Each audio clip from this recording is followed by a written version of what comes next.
Hello friends, welcome to my channel stocks and investment Tamil. இந்த வீடியோவில் நாம் என்ன பார்க்க போகிறோம்னா யூபிஎல், ஐஆர்டிடிஏ, டாடா கெமிக்கல்ஸ் இந்த ஷேர்ஸ் பார்த்தீங்கன்னா இன்னும் ஸ்டாக் ப்ரைஸ் வந்து கரெக்ட் ஆகிறதுக்கு வாய்ப்பு இருக்குது. அதுக்கு என்ன ரீசன், இந்த டைமில் இந்த ஸ்டாக்ஸை வந்து செல் பண்ணலாமா என்னன்னு சொல்லி பார்த்துருவோம்.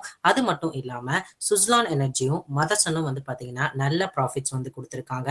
அவங்களோட டெப்ஸும் வந்து குறைச்சிருக்காங்க. இப்போ இந்த பங்குகளில் இன்வெஸ்ட் பண்ணுறது கரெக்டாக இருக்குமான்னு சொல்லி பார்த்துருவோம்.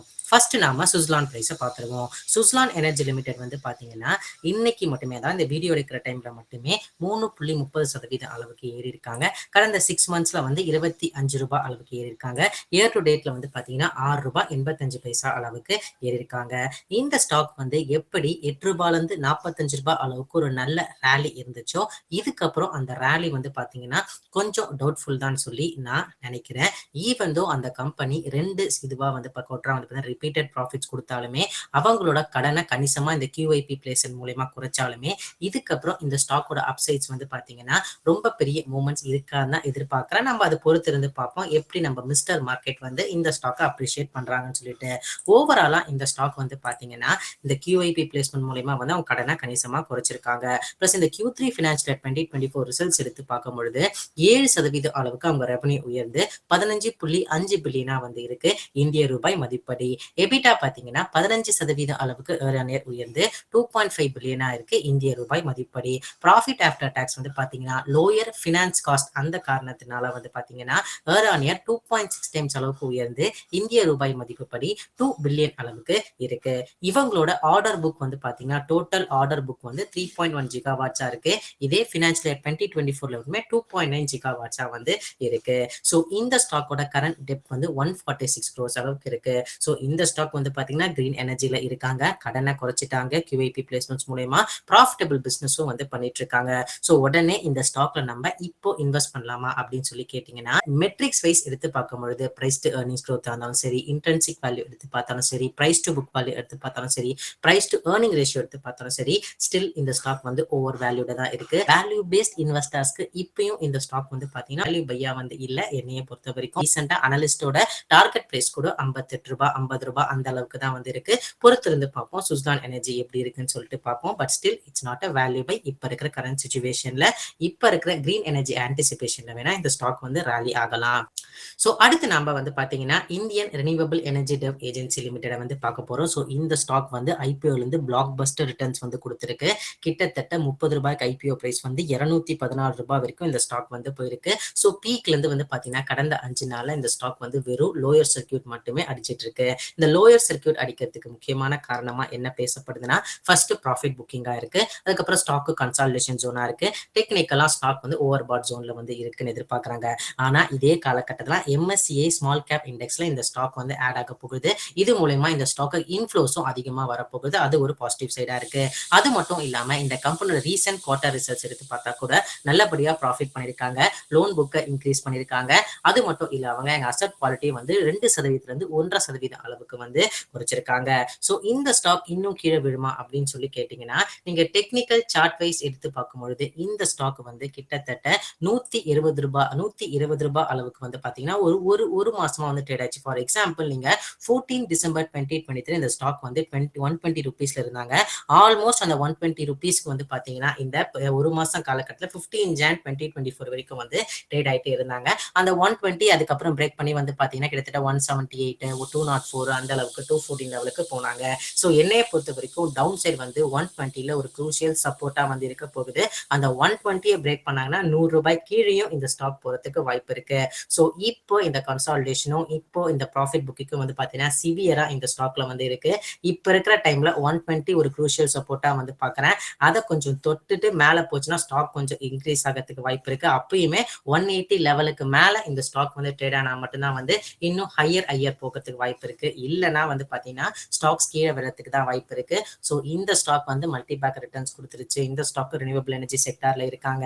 இப்போ 5% லோவர் சர்க்கியூட் இதுவா இருக்கு. ஸோ டக்குன்னு என்ட்ரு ஆகலாம்னு சொல்லி பார்த்தீங்கன்னா இந்த 120 லெவல் ஒரு க்ரூஷியல் சப்போர்ட்டா இருக்கு. நம்ம பொறுத்திருந்து பார்க்கணும் 120 கீழே போகுதா இல்லை ₹100 கீழே போகுதான்னு சொல்லிட்டு. பட் இப்போவும் இந்த ஸ்டாக்கோட earnings கீழ் வெறும் 3% அளவுக்கு தான் இருக்கு. அதே மாதிரி பிரைஸ் டு புக் வேல்யூ கொஞ்சம் ஹையரா இருக்கு. பிரைஸ் டு சேல்ஸ் வந்து 11 டைம்ஸ் வந்து இருக்கு. Plus price to earning ratio வந்து 47.9 இருக்கு. இண்டஸ்ட்ரி பிபையும் லிஸ்டட் பிபியும் காட்டும் அதிக வேல்யூவேஷன்ஸ்லாம் வந்திருக்காங்க. ஸ்டில் ஓவர் வேல்யூட் ஸ்டாக் தான் இந்த IREDA. நான் சம்பாதனா மதர்சன் இன்டர்நேஷனல் லிமிடெட் வந்து பார்க்க போறோம். ஸோ இந்த ஸ்டாக் வந்து ரொம்ப ரொம்ப நாள் முன்னாடி வந்து நம்மளோட சேனல்ல வந்து டிஸ்கஸ் பண்ணியிருந்தோம். இப்போ இந்த ஸ்டாக் ₹100 மேல போயிருச்சு. நம்ம வந்து ஒரு 70, 80 அந்த லெவலுக்கு வந்து ட்ரேட் ஆயிட்டு இருப்போம். ஸோ ஆல்மோஸ்ட் வந்து பாத்தீங்கன்னா ஒரு ₹50 மேல வந்து இந்த ஸ்டாக் வந்து ஒரு ப்ராஃபிட்டாவே கொடுத்துருச்சு. இந்த ஸ்டாக்கோட ரீசென்ட் குவார்டர் ரிசல்ட்ஸ் எடுத்து பாத்தீங்கன்னா கூட இந்த ஸ்டாக்கோட எபிட்டா மார்ஜின்ஸ் வந்து 46.6% அளவுக்கு உயர்ந்திருக்கு. 2369 கோடி எபிட்டாவா இருந்திருக்கு. எபிட்டா மார்ஜின்ஸ் வந்து பாத்தீங்கன்னா 9.2% இருக்கு. இதே போன வருஷம் குவார்டர்ல அது 8% அளவுக்கு தான் இருந்திருக்கு. அது மட்டும் இல்லாம நெட் ப்ராஃபிட்டா கன்சாலிடேட்டட் வைஸ்ல வந்து 500 கோடி அளவுக்கு வந்து பார்த்திருக்காங்க. பிளஸ் இவங்களோட கன்சாலிடேட்டட் ரெவன்யூ ஃப்ரம் ஆபரேஷன் வந்து 26.8% அளவுக்கு உயர்ந்து 25,000 கோடியா வந்து இருக்கு. ஸோ இந்த ஸ்டாக்கோட பிரைஸ் டு ஏர்னிங் ரேஷியோ வந்து பாத்தீங்கன்னா கிட்டத்தட்ட வந்து ஒரு 40 டைம்ஸ் மேல வந்து இருக்கு.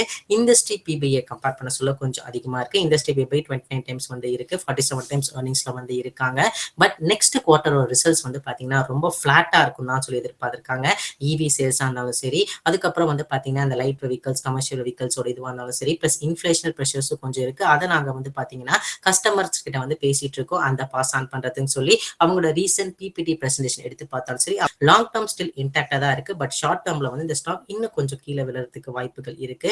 ஏன்னா இவங்க பிளாட்டிஷ் நெக்ஸ்ட் குவார்டர் எதிர்பார்க்கறதுனாலையும் பிளஸ் இந்த ஃபெஸ்டிவ் ஆஃபர்ல இருந்த அந்த மாதிரி டிமாண்ட் வந்து இப்ப வர சிச்சுவேஷன் வந்து இருக்காதுன்னு சொல்லி கொஞ்சம் எதிர்பார்க்கறதுனாலையும் நியர் டர்ம்ல இந்த ஸ்டாக் வந்து ப்ரெஷர் இருக்கிறதுக்கு தான் வாய்ப்பு இருக்கு. ஷார்ட் டர்ம்ல இந்த ஸ்டாக்ல வந்து ப்ரெஷர் இருக்க தான் வாய்ப்பு இருக்கு. ஃப்ரெஷ் இன்வெஸ்ட்மெண்ட்ஸ் வந்து நீங்க கன்சிடர் பண்ண நினைக்கிறீங்களா? ஒருவேளை ஆல்ரெடி இந்த ஸ்டாக் வந்து நல்ல விலையில கம்மி பிரைஸ்ல வாங்கிருந்தீங்கன்னா பாத்தீங்கன்னா இந்த ஸ்டாக்கோட growth trajectory இன்னும் இன்டாக்டா தான் வந்திருக்கு. ஆனா கொஞ்சம் கடன் உள்ள கம்பெனியா இருக்காங்க. கடன் இந்த குவார்டர்ல குறைச்சிருக்காங்க. பட் நீங்க ஒன்ஸ் பிலோ ₹100 மேல கீழே இருந்தீங்கன்னா ஸ்டாக்கோட எபிட்டா மார்ஜின்ஸும் ப்ராஃபிட் மார்ஜின்ஸும் கொஞ்சம் கொஞ்சமா இன்க்ரீஸ் ஆயிட்டு தான் இருக்கு. ஷார்ட் டர்ம்ல கொஞ்சம் ப்ரெஷர் பாயிண்ட்ஸ் இருக்கு. அதை நீங்க மறந்துடாதீங்க. எதை பத்தி பார்க்க போறோம்னா யூபிஎல் ஷேர் பிரைஸை பத்தி பார்க்க போறோம். ஸோ இந்த யூபிஎல் ஷேர் பிரைஸ் வந்து பாத்தீங்கன்னா வெறும் டவுன் ட்ரெண்ட்ல மட்டும்தான் இருக்கு. இந்த டவுன் ட்ரெண்ட் காரணமும் ஆல்ரெடி நம்ம ஒரு வீடியோ வந்து போட்டிருந்தோம். இந்த யூபிஎல் ஷேர் பிரைஸ் வந்து ஏன் என்ன ப்ரெஷர்ல இருக்குன்னு சொல்லிட்டு. அதுக்கப்புறம் வந்து பாத்தீங்கன்னா ஸ்டாக் வந்து ஒரு ₹600 லெவலுக்கு போச்சு. அதுக்கப்புறம் வந்து பாத்தீங்கன்னா ஸ்டாக் மறுபடியும் வந்து டவுன் ட்ரெண்ட் ஆரம்பிச்சிருச்சு. ஸோ இந்த ஸ்டாக்கோட முக்கியமான பிரச்சனை என்னன்னு பாத்தீங்கன்னா இவங்களோட ரிசல்ட்ஸ் வந்து மார்க்கெட்டுக்கு பிடிக்கல. இவங்க மார்க்கெட் நினைச்ச எஸ்டிமேஷனுக்கு ரிசல்ட்ஸ் வந்து காமிச்சிருக்காங்க. முக்கியமா இவங்களோட ஆக்ரோ கெமிக்கல் பிசினஸ் வந்து பாத்தீங்கன்னா ரொம்பவே வந்து விழுந்திருக்கு. பிளஸ் இந்த கம்பெனியோட வந்து பாத்தீங்கன்னா பிசினஸ் பெர்ஃபார்மன்ஸ் வந்து எப்போ நார்மலைஸ் ஆகும்னு எதிர்பார்க்கறாங்கன்னா மேனேஜ்மெண்ட் வைஸ் எடுத்து பார்க்கும்போதே second quarter of financial year 2025, அதாவது இப்ப அடுத்த Q4லயும் உங்க சரியாக போறது இல்ல, Q1 ஃபினான்ஷியல் இயர் 2025லயும் சரியாக போறது இல்ல, Q2 ஃபினான்ஷியல் இயர் 2025 தான் வந்து சரியாகும்னு சொல்லியிருக்காங்க. ஸோ இன்னும் 3 குவார்டர்ஸ், 3 குவார்டர்னா ஒரு கிட்டத்தட்ட 10 மாசம் அளவுக்கு இருக்கு இவங்களோட நார்மலைசேஷன், அதாவது இவங்களோட பிசினஸ் வந்து ஸ்டெபிலைஸ் ஆகிறதுக்கு. பிளஸ் இந்த கம்பெனியோட ரீசன்ட் ஃபினான்ஷியல் ரிசல்ட்ஸ் எடுத்து பார்க்கும்பொழுது நார்த் அமெரிக்காவோட ரெவன்யூ வந்து 64% அளவுக்கு இயர் ஆன் இயர் குறைஞ்சிருக்கு. லாட்டின் அமெரிக்கா ரெவன்யூ வந்து 28% இயர் ஆன் இயர் குறைஞ்சிருக்கு. India revenue 20% year on year குறைஞ்சிருக்கு. யூரோப் ரெவன்யூ வந்து 30% இயர் ஆன் இயர் வந்து குறைஞ்சிருக்கு. பிளஸ் இவங்களோட ரெவன்யூ வந்து பாத்தீங்கன்னா 28% இயர் ஆன் இயர் வந்து பாத்தீங்கன்னா டிக்ளைனும் ஆயிருக்கு. பிளஸ் இவங்களோட ப்ராஃபிட்டும் வந்து பாத்தீங்கன்னா கணிசமா குறைந்திருக்கு. இதுக்கு முக்கியமான காரணமா என்ன சொல்றாங்கன்னா ஆக்ரோ கெமிக்கல் பிரைசிங் பிரஷர்ஸ், அது மட்டும் இல்லாம இந்த இன்வென்டரியில இருக்கிற டீஸ்டாக்கிங் பிரஷரும் வந்து பாத்தீங்கன்னா இந்த ஸ்டாக் வந்து ஒரு நெகட்டிவ் மொமெண்டம்ல வந்து இருக்கு. ஸோ மேனேஜ்மெண்ட் அவுட்லுக்கே செகண்ட் குவார்டர் ஃபினான்ஷியல் இயர் 2025 சொல்லும் பொழுது இன்னும் 10 மாசம் இருக்கும் பொழுது அனலிஸ்டும் வந்து பாத்தீங்கன்னா இந்த ஸ்டாக்கோட ரேட்டிங்ஸை வந்து கட் பண்ணி ஒரு டார்கெட் பிரைஸ் ₹530 வந்து வச்சிருக்காங்க. பட் நம்ம பொறுத்திருந்து பார்ப்போம் மார்க்கெட்ல இந்த நியூஸை வந்து எப்படி எடுத்துட்டு போறாங்கன்னு. பட் ஓவராலா கெமிக்கல் செக்டார்ஸ் எல்லாமே வந்து பாத்தீங்கன்னா அவங்களோட ப்ராஃபிட்ஸ் எடுத்து பாத்தீங்கன்னா அந்த அளவுக்கு வந்து இல்ல. ஏன்னா பிரைசிங் பிரஷரும் டிமாண்டும் குளோபலாவே சரியா இல்லாத காரணத்தினால இந்த யூபிஎல் லிமிடெட் வந்து இன்னும் கொஞ்சம் ஸ்டாக் வந்து கீழே விழுறதுக்கு தான் வாய்ப்புகள் இருக்கு. ஸோ அதை கொஞ்சம் யோசிச்சு மனசுல வச்சுக்கோங்க. நம்ம என்ன பார்க்க போறோம்னா டாடா கெமிக்கல் ஸ்டாக்கை பத்தி பார்க்க போறோம். இந்த டாடா கெமிக்கல் ஸ்டாக்ஸ் வந்து பாத்தீங்கன்னா ₹1100 அளவுக்கு போனாங்க. அதுக்கப்புறம் ₹1000 இருந்து ₹1050 வரைக்கும் ரொம்ப நாள் ட்ரேட் ஆயிட்டு இருந்தாங்க. அதுக்கப்புறம் 1050 பிரேக் பண்ணி ட்ரேட் ஆயிட்டு இருந்தாங்க. இப்ப ரீசென்ட் டைம்ல வந்து பாத்தீங்கன்னா ₹1000 கீழே ட்ரேட் ஆயிட்டு வந்து இருக்காங்க. ஸோ இந்த கம்பெனிக்கு இருக்கிற பிரச்சனை என்னன்னா இவங்க மார்க்கெட் நினைச்ச மாதிரி அவங்களோட ப்ராஃபிட் அண்ட் ரெவன்யூ வந்து வரல. எஸ்டிமேட்டை இந்த கம்பெனி பீட் பண்ணாம இருந்துட்டாங்க. பிளஸ் 60% அளவுக்கு இவங்க ப்ராஃபிட் வந்து இயர் ஆன் இயர் வந்து குறைஞ்சிருக்கு. பிளஸ் இவங்களோட நெட் ப்ராஃபிட் மட்டுமே 158 கோடி அளவுக்கு தான் இருந்திருக்கு. பிளஸ் இந்த கம்பெனியோட ரெவன்யூவோட முக்கியமான ப்ராடக்ட்ஸான இந்த பேசிக் கெமிஸ்ட்ரி ப்ராடக்ட்ஸும் வந்து பாத்தீங்கன்னா ஸ்பெஷாலிட்டி ப்ராடக்ட் செக்மெண்ட் ப்ராடக்ட்டும் வந்து பாத்தீங்கன்னா 10.7% அளவுக்கும் 7% அளவுக்கும் குறைஞ்சிருக்கு. ஸோ முக்கியமா இவங்க சொல்ற காரணம் என்ன, மேனேஜ்மெண்ட்ல சொன்ன காரணம் என்னன்னு பாத்தீங்கன்னா சோடா ஆஷ் பிரைஸோட டிமாண்ட் வந்து பாத்தீங்கன்னா ரொம்ப வீக்காவே வந்து இருக்கு. அது மட்டும் இல்லாம யூரோப் அண்ட் அமெரிக்கால வந்து பாத்தீங்கன்னா container glass and flat glass செக்டாரோட டிமாண்ட் வந்து கொஞ்சம் குறைஞ்சிருக்கு. அது வந்து எங்களோட வால்யூம்ஸ் அண்ட் மார்ஜின்ஸ்ல ப்ரெஷர் போட்டிருக்குன்னு வந்து சொல்லியிருக்காங்க.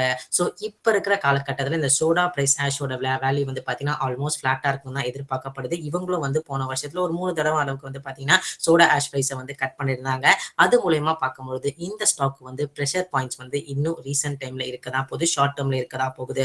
டாட்டாவோட சப்சிடரி ஒன்று இருக்கு, அதாவது அகத்ரா சொல்லிட்டு லித்தியம் அயன் பேட்டரிஸ் மேனுஃபேக்சரிங்க்கு அதுக்கு நாங்க கெமிக்கல்ஸ் வந்து சப்ளை பண்ணிட்டு இருக்கோம்னு வந்து சொல்லியிருக்காங்க. அதை பார்க்கும்பொழுது லாங் டேர்ம் வந்து இந்த ஸ்டாக்குக்கும் வந்து இன்டாக்டா இருக்கு. டாடா கெமிக்கல்ஸ்க்கும் லித்தியம் அயன் பேட்டரிஸ் கொண்டு வந்தாலும் அதுக்கு கெமிக்கல் சப்ஸ்கிரைப் பண்ணும்போது அது இந்த கம்பெனிக்கு வந்து ஒரு நல்ல ரெவன்யூ தரத்துக்கு வாய்ப்பு இருக்கு. ஸோ இப்ப இருக்கிற ப்ராப்ளம் இந்த கம்பெனிக்கு வந்து இந்த soda ash pricing pressure, week demand in Europe, north America and Latin America தான் வந்து கொடுக்குது. ஸோ இது வந்து பாத்தீங்கன்னா ஒரு கன்சிடரேஷன் ஆப்பர்ச்சுனிட்டி தான் நான் பார்க்குறேன். ஏன்னா டாடா கெமிக்கல்ஸ் வந்து 11 டைம்ஸ் பிரைஸ் டு ஏர்னிங் ரேஷியோல தான் வந்து ட்ரேட் ஆகிட்டு இருக்காங்க. பிளஸ் இந்த ஸ்டாக் வந்து பாத்தீங்கன்னா அப்பப்போ டிவிடெண்டும் வந்து கொடுத்துருக்காங்க. ரொம்ப நாளா ₹1200 மேலே இருந்துச்சு. இப்ப ₹1000 கீழே வந்திருக்காங்க. இன்னும் வீக்கா தான் இந்த ஸ்டாக் வந்து ட்ரேட் ஆக போகுது. இது வந்து ஒரு நல்ல ஆப்பர்ச்சுனிட்டியா தான் சொல்லி நான் பாக்குறேன். ஓவராலா இந்த வீடியோ நம்ம என்ன பார்த்தோம்னா சுஸ்லான் ஷேர் எனர்ஜி வீடியோ வந்து பார்த்தோம். ஸோ சுஸ்லான் ஷேர் எனர்ஜி டெப்ட குறைச்சிருக்காங்க. ஆனா மெட்ரிக்ஸ் வைஸ் ஸ்டில் ஓவர் வேலிடா தான் வந்திருக்காங்க.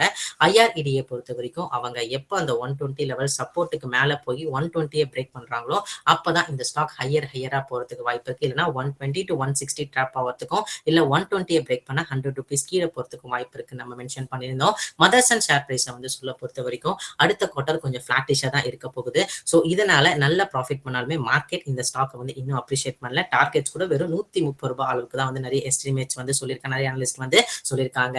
யூபிஎல் அண்ட் டாடா கெமிக்கல்ஸ் பொறுத்த வரைக்கும் இன்டர்நேஷனல் டிமாண்ட் வந்து வீக்காவே இருக்கு. ஸோ அதனால இந்த ரெண்டு ஸ்டாக் பிரைஸ் வந்து பாத்தீங்கன்னா பிரஷர்ல இருக்கிறதுக்கு வாய்ப்பு இருக்கு. Unless or until any good news வந்து இந்த ரெண்டு ஸ்டாக்குக்கும் வந்து கிடைக்கிற வரைக்கும். ஸோ இதெல்லாமே வந்து பாத்தீங்கன்னா என்னோட பர்சனல் வியூ. நீங்க இந்த மாதிரி ஸ்டாக்லயோ ஐபிஓலயோ அதுக்கப்புறம் எனி மியூச்சுவல் ஃபண்ட்ஸ்லயோ இன்வெஸ்ட் பண்றதுக்கு முன்னாடி நீங்க செபி ரிஜிஸ்டர்ட் ஃபினான்ஷியல் அட்வைசரை மறக்காம கன்சல்ட் பண்ணி. நான் செபி ரிஜிஸ்டர்ட் ஃபினான்ஷியல் அட்வைசர் வந்து கிடையாது. உங்களோட பணத்தை உங்களுக்கு தெரியும் எதுல முதலீடு பண்ணா உங்களுக்கு கரெக்ட் ஆகும்னு சொல்லிட்டு. ஏன்னா ரிஸ்க் ஃபேக்டர்ஸ் ஒருத்தருக்கு வேரி ஆகும். ஸோ அதனால யார் என்ன சொன்னாலும் நீங்க ஒரு தடவை அனலைஸ் பண்றது நல்லாவே இருக்கும். இந்த வீடியோல சொன்ன விஷயம் எல்லாமே வந்து ஒரு பை ஆர் செல் ரெக்கமெண்டேஷனா வந்து நீங்க எடுத்துக்க கூடாது. இந்த வீடியோ உங்களுக்கு பிடிச்சிருந்தா லைக் பண்ணுங்க. ரெகுலர் வீடியோ அப்டேட் பெல் ஐகானை கிளிக் பண்ணுங்க. மறக்காம ஸ்டாக்ஸ் அண்ட் இன்வெஸ்ட்மெண்ட் தமிழ் சேனலை சப்ஸ்கிரைப் பண்ணுங்க. தேங்க்ஸ் ஃபார் வாட்சிங் stocks and investment Tamil channel.